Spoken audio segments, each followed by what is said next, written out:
Hello friends, welcome to my YouTube channel Hatim Ali's life. बंधुসকল मैं आज आको पुनः आपनालोकर माजले आहिलो। तो बंधुসকল मैं आज चिपाझारলৈ आइছোঁ, मंगलदै चिपाझार।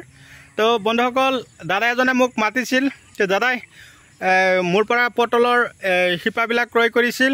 তাৰ পিছত ভুলৰ কিবা কুলি কয় সৰি কোমৰাৰ গুটি মই ডেলিভাৰী কৰি দিছিলোঁ আৰু দানা ঔষধ পঠিয়াই দিছিলোঁ। তো দাদা আজি মোক মাতিছে, দাদাই কৈছে দাদা আহি মোক খেতিটো অলপ চাই যাব।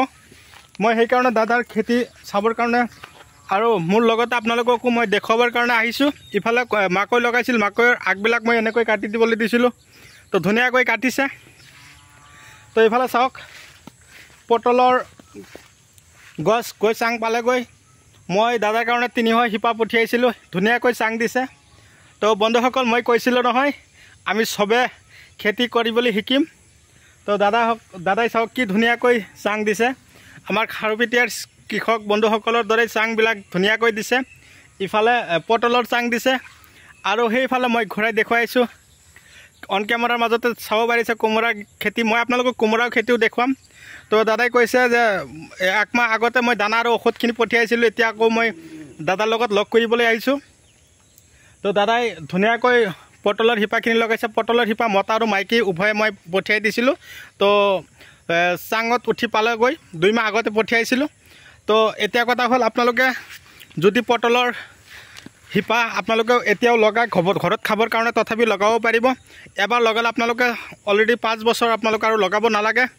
একেলেথেৰিয়ে 5 বছৰ আপোনালোকে চাং দি থাকিব আৰু লগাই খাই থাকিব। তো এতিয়া মই কোমোৰা খেতিত গৈ আছোঁ। তো আমি অসমীয়া হৈ আমি অযথা সময় যাতে নষ্ট নকৰোঁ। আমাৰ অসমীয়া বন্ধু বান্ধৱীয়ে যাতে আমাৰ লগত সহায় সহযোগিতা কৰে, ময়ো যাতে আপোনালোকৰ লগত সহযোগিতা কৰিব পাৰোঁ।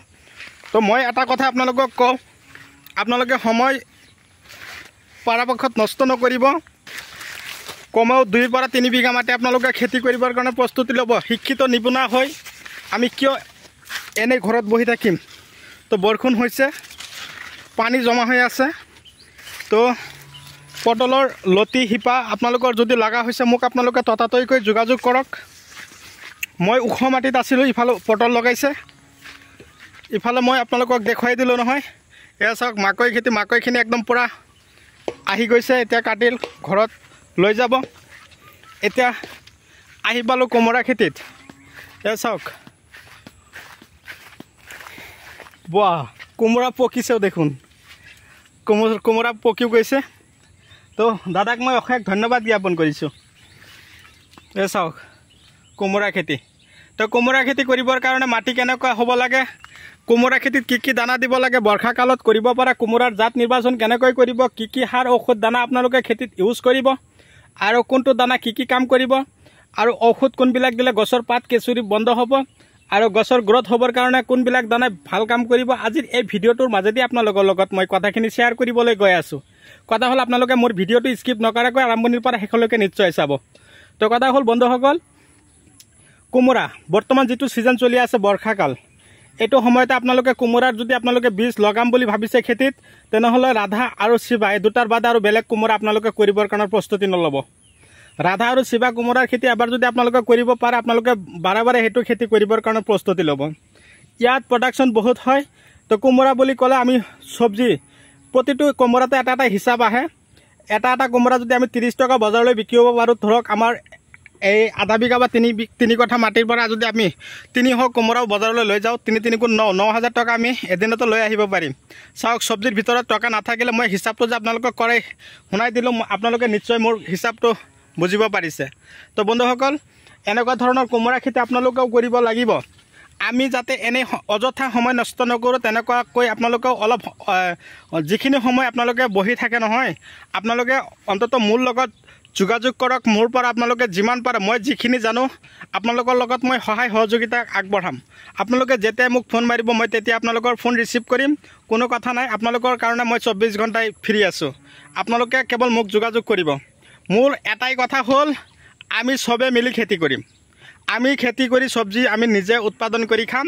আমাৰ চব্জি যিখিনি খাইখিনি বেছি হ'ব, আমি সেইখিনি বজাৰত বিকি দিম। এইখিনিয়ে মূল উদ্দেশ্য মোৰ।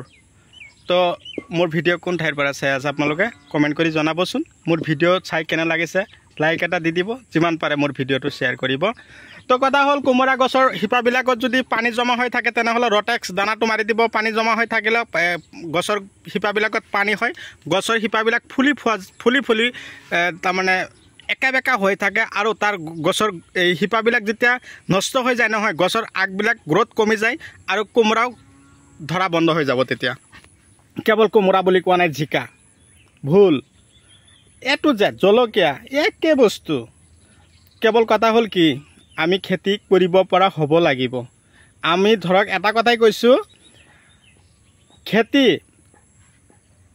কেৱল মাটি আমি নিৰ্বাচন কৰি ল'ব লাগিব ওখ এঢলীয়া আৰু অম্লতা বেছি থকা মাটি এতিয়া বৰ্তমান বৰষুণৰ বতৰ এতিয়া আপোনালোকে কি কৰিব যিবিলাক মাটিত পানী জমা নহয় হেনেকুৱা মাটিত আপোনালোকে কোমোৰা খেতি কৰিবৰ কাৰণে প্ৰস্তুতি ল'ব তো কথা হ'ল কি মাটিৰটো অভাৱ নাই 3 বিঘা মাটি আমি কি কৰিব পাৰিম খেতি বাতিৰ কাৰণে প্ৰথমতে আপোনালোকে আৰম্ভ কৰিব 3 বিঘা মাটি লৈ 3 বিঘা মাটি যদি আপোনালোকে কোমোৰা খেতি কৰিব পাৰে 2 বিঘা কোমোৰা 1 বিঘা পটল আপোনালোকে মই হিচাপটো জনাই দিছোঁ এক বছৰতে মোটামুটি আপোনালোকৰ এটা বছৰতে মোটামুটি 4 পৰা 5 লাখ টকা এটা উৎপাদন কৰা বা টকা উপাৰ্জন কৰা ভাল এটা ৰাস্তা আপোনালোকে বিচাৰি ল'ব পাৰিব তো কথা হ'ল বন্ধুসকল কথা কওঁতে দুটা এটা কথা যদি আপোনালোকৰ কওঁতে ভুল হৈ যায় আপোনালোকে মোক শুধৰাই ল'ব তো বন্ধুসকল এই কোমোৰা গছৰ গ্ৰোথ হ'বৰ কাৰণে গছৰ হৰমন ভাল কৰিবৰ কাৰণে গছৰ মেইন বস্তুটোৱে হ'ল হৰমন যদি ঠিক থাকে নহয় গছৰ ফলনবিলাক অটোমেটিক ঠিক হৈ যায় তাৰ কাৰণে আপোনালোকে কি কৰিব লাগিব জানে ব্লেকবেৰী ব্লেক পাল তাৰপিছত এনেকুৱা ধৰণৰ দানাবিলাক আপোনালোকৰ খেতিত দি দিব মই দাদা এতিয়া ইফালে গৈছে খেতি আৰু এটা আছে ইফালে কাম কৰি আছে মই ইফালে ভিডিঅ' কৰিব আহিছোঁ তো মই এই যিটো খেতিৰ ভিডিঅ' আপোনালোকক দি পঠিয়ালোঁ পটল আৰু কোমোৰা এই কোমোৰা আৰু পটল খেতি বৰ্তমান সিজনত যদি আপোনালোকে কৰিব পাৰে 100% আপোনালোকে সাকসেস হ'ব পাৰিবই মই কি ধৰণৰ ঔষধ দিব লাগে মই আপোনালোকক এ টু জেড এইটো ভিডিঅ' আপোনালোকলৈ পঠিয়ালোঁ মানে কি চাওক মই এটা কথাই আপোনালোকক কৈ আছোঁ চাওক আমিও খেতি কৰিব পাৰোঁ আমি অসমীয়াও খেতি কৰিব পাৰোঁ আজিৰ এই ভিডিঅ'টোৰ মাজেদি মই আপোনালোকক প্ৰমাণ দি দিলোঁ চাওক দাদাই মোক কৈছিল মই কৰিব পাৰিম জানো দাদা মই দাদাজনক কৈছিলোঁ যে আপুনি কেৱল লগাওক মই গৈ আছোঁ আপুনি লগাওক মই আপোনাক বুদ্ধিটো দি আছোঁ কেনেকৈ লগাব আৰু কেনেকৈ চাং দিব এ টু জেড মই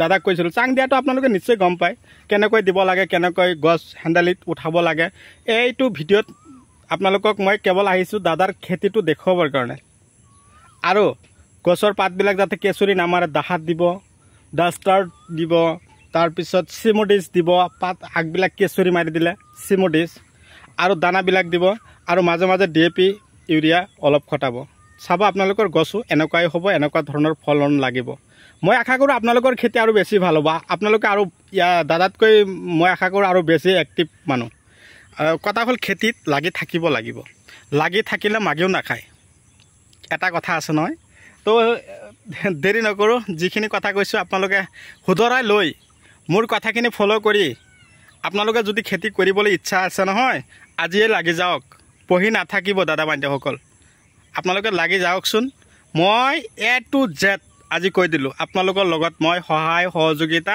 আগবঢ়াম তো দেৰি নকৰোঁ যিখিনি কথা কৈছোঁ এইখিনি কথাৰ ওপৰত বেছ কৰি আপোনালোকৰ মাজৰ পৰা বিদায় লৈছোঁ পৰৱৰ্তী ভিডিঅ'ত লগ পাম বাই বাই